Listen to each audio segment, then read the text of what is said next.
Et salut à tous, comment allez-vous? On se retrouve pour une nouvelle vidéo du format prépa. On va parler des révisions. Bon, j'avoue, je vais tricher un peu, on va parler un peu du lycée avant de parler de la prépa, mais c'est parce que j'ai pas non plus énormément d'expérience dans les révisions. J'ai simplement eu 4 concours blancs et j'ai même pas encore passé les concours de l'ENS. Donc pardonnez-moi si on parle un peu du bac. Justement, le baccalauréat, quelle a été ma plus grosse erreur?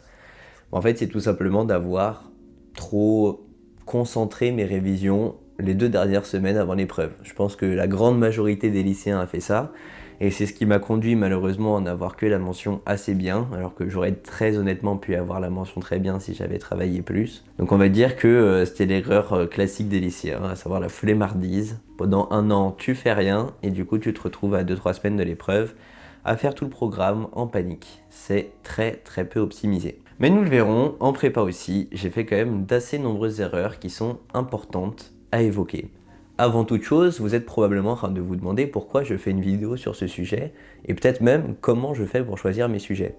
C'est très simple, mes sujets, c'est à partir d'aujourd'hui, en tout cas pour le format prépa, les questions qu'on me pose le plus. Allez sur Discord, il y a le lien généralement en bio, et vous m'envoyez vos questions sur la prépa. Je suis à la fin, donc je peux vous répondre pour la plupart des questions en tout cas.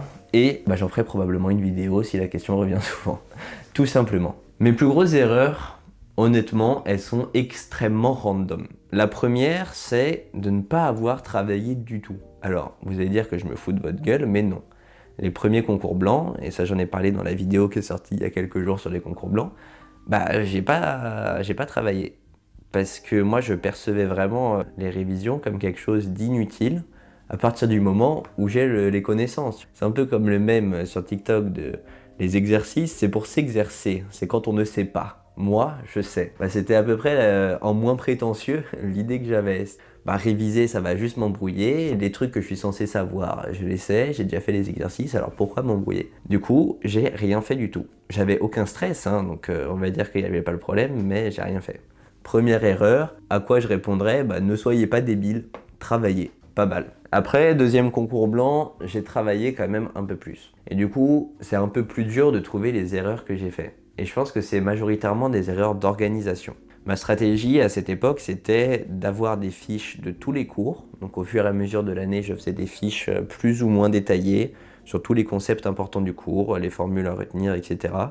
Et donc, à la veille, ou quelques jours avant l'épreuve, je relisais en détail, je lisais, j'essayais de mémoriser, de répéter. La meilleure technique, je pense, c'est tu marques tout sur une feuille blanche. Genre, tu prends une feuille blanche, tu essayes de marquer tout ce dont tu te souviens. Et après, tu vas réapprendre ce qui manque, ce que tu as oublié sur la feuille.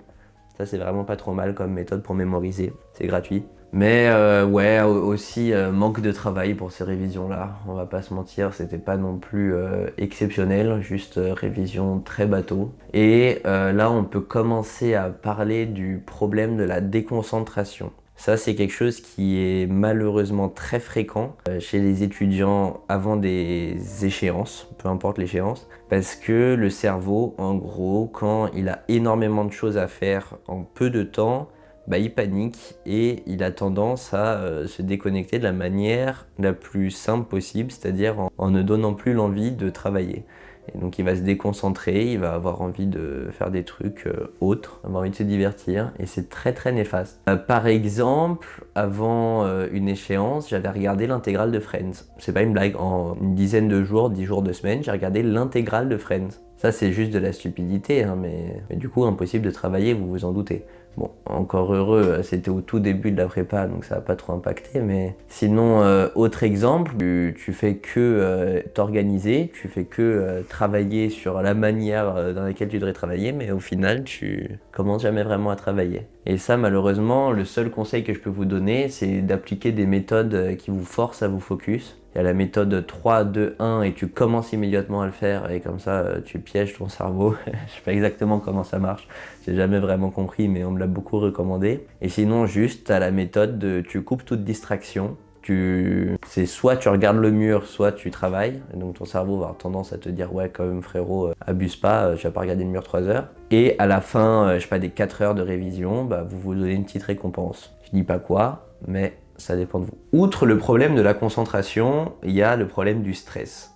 ça c'est encore un autre problème. Et généralement ça va un peu de pair, parce que quelqu'un de très stressé va avoir tendance à avoir du mal à se concentrer, parce que dans le cerveau il y a des petites phrases parasites, genre ah si j'arrive pas, si je rate l'épreuve, et si, et si, et si. Et donc au lieu de se focus à se demander comment je fais pour travailler le mieux possible, et donc à travailler, à réviser, bah on se demande ce qui se passera si ça marche pas. Et là, boum, catastrophe, bah ça marche plus. J'ai pas eu énormément ce problème parce que je suis quelqu'un d'assez posé dans la vie. J'ai eu quelques échéances où j'étais un peu stressé et ça m'arrivait, moi mon corps il réagit physiquement, genre plus que psychologiquement, genre je vomis par exemple.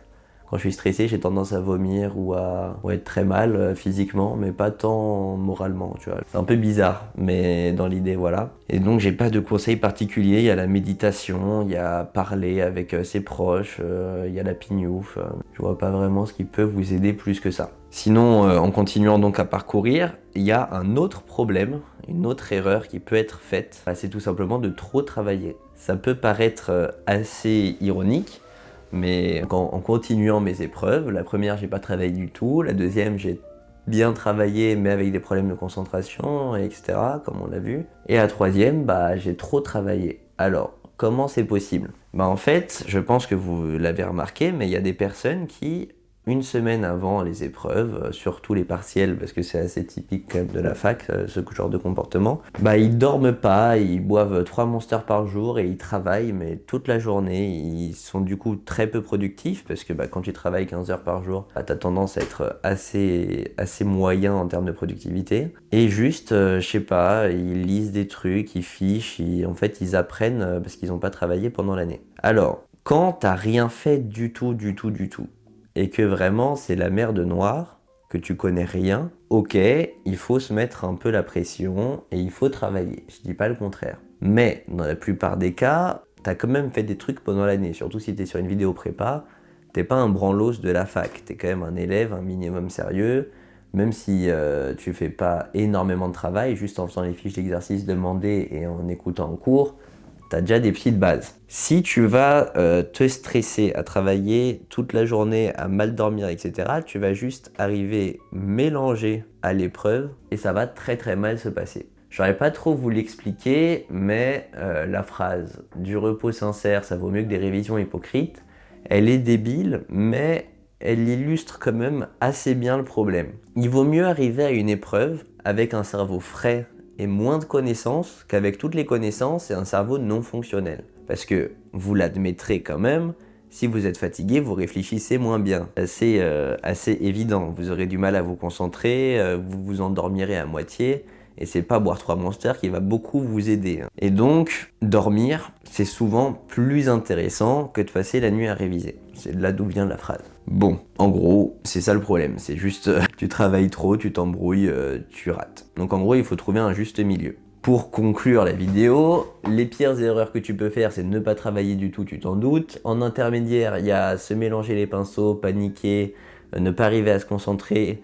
Et généralement, c'est des signes assez marqués. Si tu es sur ta table de travail et que tu entends le bruit des travaux qui t'empêche de travailler, que tu passes ton temps à te dire je vais aller chercher de l'eau, je viens d'y penser, je vais aller jeter les poubelles, bah en fait c'est souvent que ton cerveau ne veut pas se concentrer, voire que tu es un peu stressé. Et ça, il faut, les meilleures techniques, c'est, je sais pas, tu prends 1 minute pour méditer. Il y a une dernière technique avant la fin des vidéos, comme ça vous aurez quand même appris quelques trucs. Si tu prends un chronomètre sur ton téléphone, tu te mets en mode avion, tu mets un chronomètre, 1 minute, et juste tu fais rien pendant 1 minute. Du tout, rien du tout. Tes idées, elles vont fuser un peu, tu essaies de te canaliser, et à la fin des 1 minute, tu éteins ton téléphone, tu touches plus pendant les 4 heures, sauf si forcément tu travailles sur ton téléphone, mais c'est pas l'idéal, parce que c'est la manière la plus facile d'être déconcentré. Et là, normalement, c'est un peu plus facile de se concentrer. Le plus dur dans les révisions, c'est de commencer à réviser. Une fois que tu es dans le flow, ça va tout seul. Si vous êtes stressé, si vous avez du mal à vous concentrer, vous pouvez ne jamais arriver à commencer. Ça m'est arrivé, c'est arrivé à tout le monde, et croyez-moi, ça fait que s'empirer, parce que t'arrives le lendemain, tu te dis j'ai pas travaillé hier, c'est la cata, putain je suis une grosse merde, et ça s'empire. Donc bon, ne tombez pas non plus dans ce vice. Et Bon, c'est assez extrême le cas de trop travailler, c'est des gens vraiment extrêmement stressés qui souvent n'ont rien fait du tout. Juste ne soyez pas débiles quoi. Continuez même en période de révision à avoir un mode de vie sain, à dormir suffisamment et c'est quand même recommandé de ne pas travailler le matin de l'épreuve ou la veille. Vous vous déconnectez, vous relisez peut-être vraiment vos fiches mais très chill et vous allez vous coucher. Pour conclure rapidement, d'après moi, la meilleure méthode, c'est simplement de faire des exercices complets. Par exemple, des annales qui traitent d'un peu tous les sujets. Je pense aux maths, mais ça peut être dans n'importe quoi. Et comme ça, votre cerveau, il a revu un peu tous les points. L'idéal, c'est si vous bloquez sur un point, vous bloquez bien et vous vous débloquez que quelques heures plus tard, comme ça, vous allez retenir. Parce que si vous avez la correction à côté, ça sert à rien. C'est important de bloquer. Et globalement, réviser les fiches, technique de la feuille blanche, comme on l'a dit. Cette vidéo était assez désorganisée. N'hésitez pas à me dire dans les commentaires ce que je peux améliorer. En termes de qualité, de son, d'écran, etc. Bien évidemment, mais aussi en contenu. Moi, j'ai tendance à ne pas préparer mes vidéos pour vraiment dire ce qui me passe par la tête et que ce soit le plus sincère possible. Parce que ce que j'ai envie de partager, c'est mon expérience et pas ChatGPT. Mais du coup, les vidéos sont souvent assez décousues, assez déconstruites. Est-ce que vous préférez ce format un peu pote à pote où je vous raconte ma vie et on parle vite fait de ce que je peux vous conseiller, en mode chill? Ou est-ce que vous préféreriez une vidéo sérieuse où je vous dis les 10 meilleures techniques pour optimiser vos révisions? Grand 1, tu vois, en mode vraiment avec des illustrations, des trucs. Parce que c'est pas trop l'esprit de la chaîne, je trouve. Moi, je suis quand même... je suis pas un rigolo, mais tu vois, vas-y quoi, je suis pas aussi carré que ça. Bon, à voir. Dites-moi ce que vous en pensez dans les commentaires. Et on se retrouve très bientôt pour une autre vidéo. Salut!